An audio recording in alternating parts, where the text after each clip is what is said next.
நம்ம கட் பண்ணி பன்னீர் பட்டர் மசாலாவுக்கு யூஸ் பண்ணலாம். இதை பாருங்க,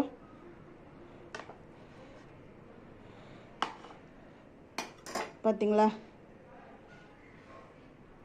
நல்லா சாஃப்டாக.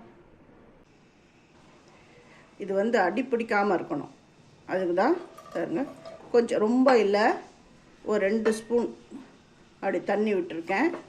இப்போ இதில் பால் உடச்சி ஊற்றிடலாம். ஒரு பேக்கெட் ஃபஸ்ட்டு எடுத்து உடச்சி நான் இதில் விடுறேன்.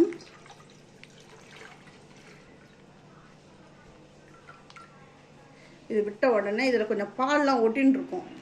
அதனால் இந்த கவரில் வந்து ரொம்ப இல்லை, கொஞ்சமாக, அவ்வளோதான்.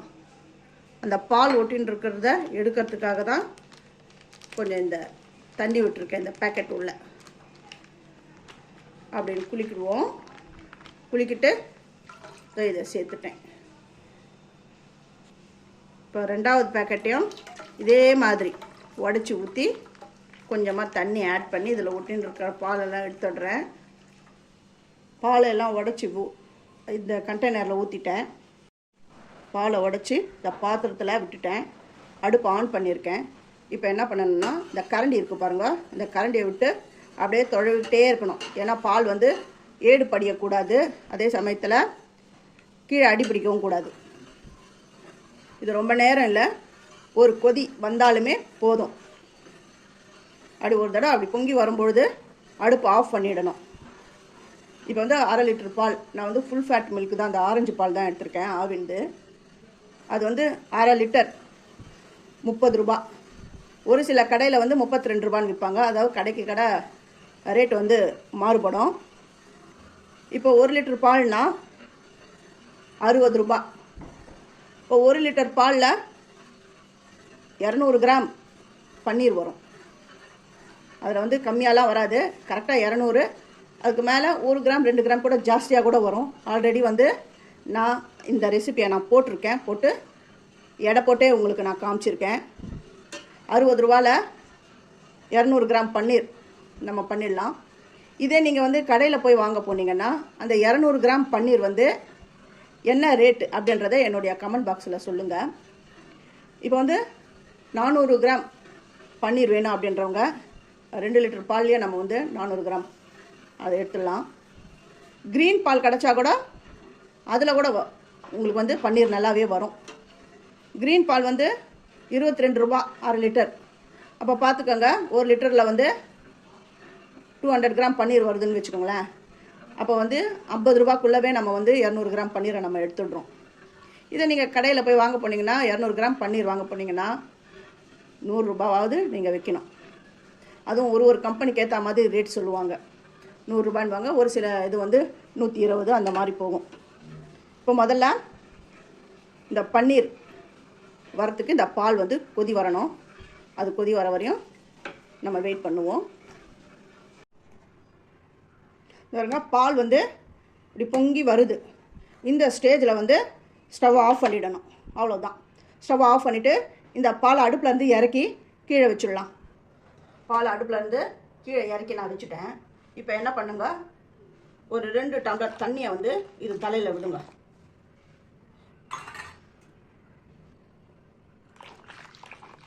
ஏன்னா அப்போ தான் இந்த பன்னீர் வந்து நல்லா சாஃப்டாக வரும்.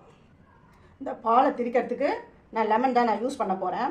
நீங்கள் வினிகர் இருந்தால் கூட வினிகர் யூஸ் பண்ணுங்கள். இப்போ இந்த லெமனை நல்லா கட் பண்ணிவிட்டு இதை ஜூஸ் வந்து ஸ்குவீஸ் பண்ணி எடுத்துக்கணும்.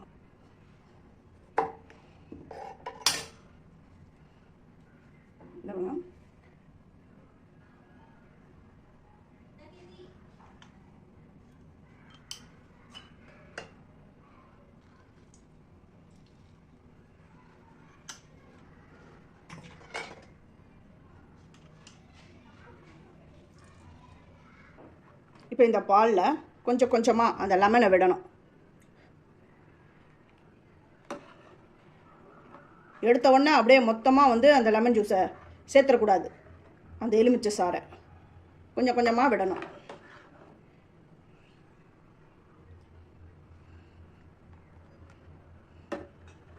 பாருங்கள், கொஞ்சம் கொஞ்சமாக அப்படியே உடையுது பாருங்கள்.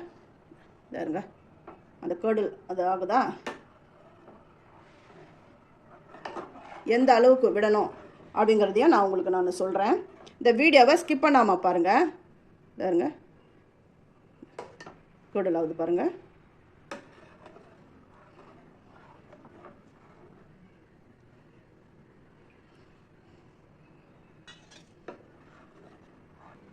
இந்த பாருங்கள், இந்த மாதிரி அப்படி பன்னீர் தனியாக நல்லா தெளிவாக வந்து நல்லா பிரிஞ்சுடுது பாருங்கள். இந்த தண்ணி வந்து நல்ல நியூட்ரிஷன் வேல்யூ இருக்குது இதில். இது வந்து யூஸ் பண்ணுறவங்க இதை யூஸ் பண்ணலாம். இந்த மாதிரி கிளியராக பிரியணும். இப்போ என்ன பண்ணா இதை வந்து நம்ம வடிகட்டிக்கலாம். இந்த மாதிரி நான் எடுத்திருக்கேன். இது இந்த மாதிரி இல்லை அப்படின்றவங்க கூட கவலைப்பட வேண்டாம். 2 ஸ்ட்ரெயினர் இந்த மாதிரி இருந்தால் கூட போதும். இது எல்லார் வீட்லேயும் இருக்கும். இந்த மாதிரி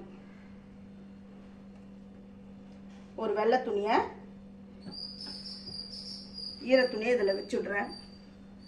இப்போ இதில் அந்த பன்னீரை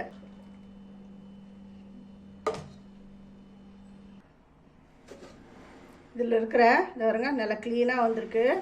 ஆனால் தான் அந்த கரண்டி போட்டு நம்ம வந்து தொழுனே இருக்கணும். இப்போ இந்த பன்னீர் ரெடி ஆகிடுது.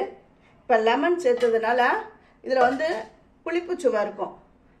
அதை அவாய்ட் பண்ணுறதுக்கு இந்த பாருங்க தண்ணியில் நல்லா வாஷ் பண்ணிக்கணும். இதில் இருக்கிற அந்த லெமன் டேஸ்ட்லாம் போகிற அளவுக்கு இதை நல்லா வாஷ் பண்ணிக்கோங்க. இப்போ இதையெல்லாம் வாஷ் பண்ணிட்டேன். இது தண்ணி நல்லா இதை வந்து இருத்துடணும்.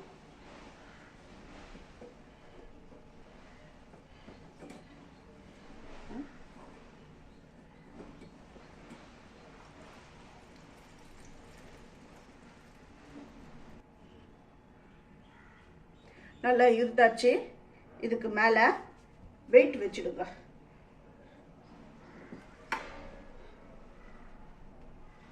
ஒரு 1/2 hour அப்படியே இருக்கட்டும். 1/2 மணி நேரம் ஆகிடுது. இப்போ நான் இதை எடுத்துடுறேன். எடுத்துட்டு இதை பாருங்க பன்னீர் எப்படி வந்திருக்கு அப்படின்னு நான் உங்களுக்கு காட்டுறேன். பன்னீர் எப்படி வந்திருக்குன்னு பாருங்கள்.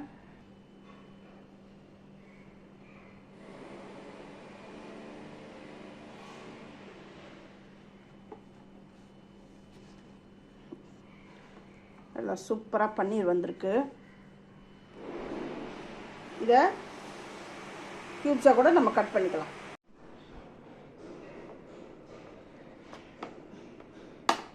பாருங்க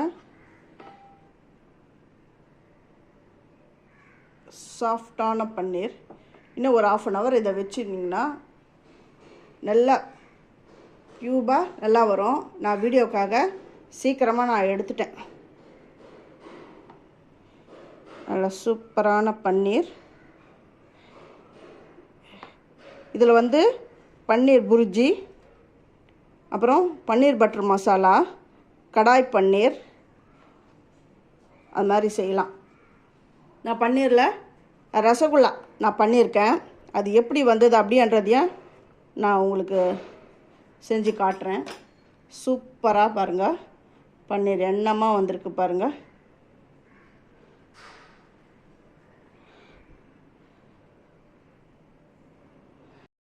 அந்த பன்னீரை திரித்து நான் ரசகுல்லா பண்ணியிருக்கேன். ஃபஸ்ட் கிளாஸாக வந்திருக்கு. அது எப்படி வந்திருக்குன்னு நீங்களே பாருங்கள். இந்த ரசகுல்லா எப்படி பண்ணுறது அப்படிங்கிறத என்னுடைய டிஸ்கிரிப்ஷன் பாக்ஸில் கொடுக்குறேன்.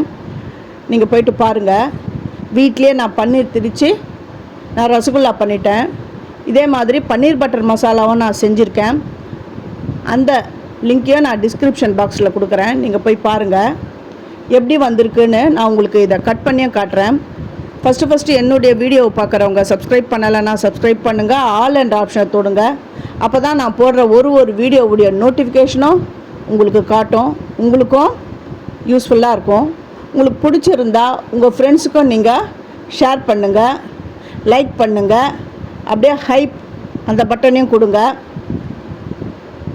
பாருங்க என்ன அளவுக்கு வந்திருக்குன்னு பாருங்கள். இது பிகினர்ஸ் கூட ஈஸியாக இதை செஞ்சிடலாம். ரொம்ப கஷ்டமே கிடையாது. சமையலே தெரியாது அப்படிங்கிறவங்க கூட இந்த என்னுடைய வீடியோவை பார்த்தீங்கன்னா ஈஸியாக செஞ்சிடலாம். அந்த அளவுக்கு நான் வந்து ஈஸியாக தான் நான் செஞ்சு காமிச்சிருக்கேன். எந்த அளவுக்கு அந்த ஜீராவையும் செட் பண்ணியிருக்கு பாருங்கள். ஒரு ரசகுல்லான்னா அது கட் பண்ணிங்கன்னா அது இந்த மாதிரி ஸ்போர்ட்ஸ் இருக்கணும். அப்படி அழுத்துனீங்கன்னா அந்த சிரப் வெளியில் வரணும். அப்படி இருந்தால் தான் பர்ஃபெக்ட் ரசகுல்லா. தேங்க்யூ.